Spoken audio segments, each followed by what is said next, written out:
Mardi 5 mai 2026, bonsoir à toutes et à tous. Ravi de vous présenter à nouveau ce point de l'actualité dont voici les grandes lignes.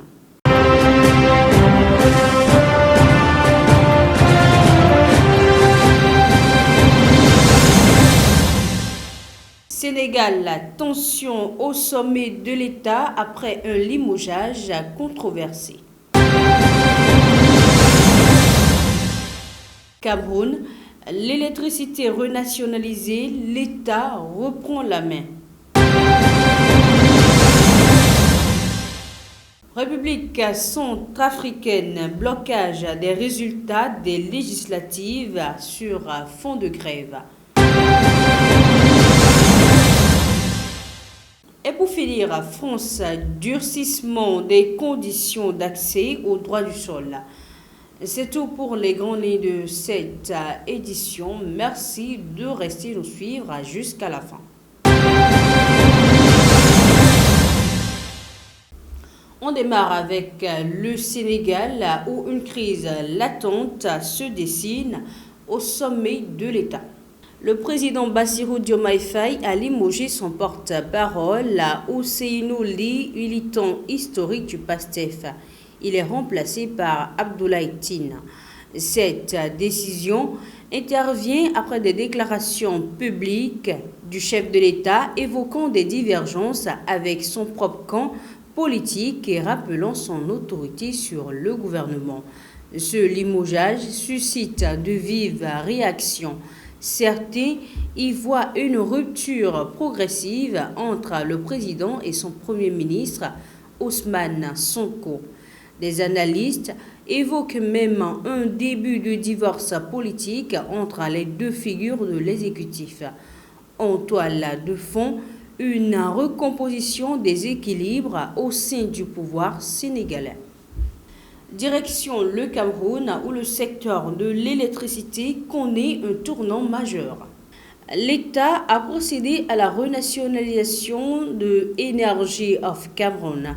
Par décret du 4 mai 2026, l'entreprise devient la Société camerounaise d'électricité, désormais entièrement détenue par l'État. Cette décision fait suite au rachat des parts du fonds britannique Actis, mettant fin à plus de 20 ans de partenariat public-privé. Mais les défis restent importants. Endettement élevé, réseau dégradé et difficultés structurelles. L'État affiche toutefois son ambition de relancer un secteur stratégique pour l'économie.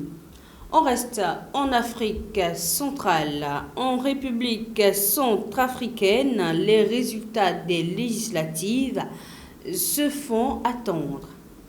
La publication des résultats provisoires du second tour du 26 avril dernier est bloquée en raison de mouvements de grève au sein de l'autorité nationale des élections. Des agents techniques réclament le paiement d'arriérés de salaire, paralysant le traitement de données électorales.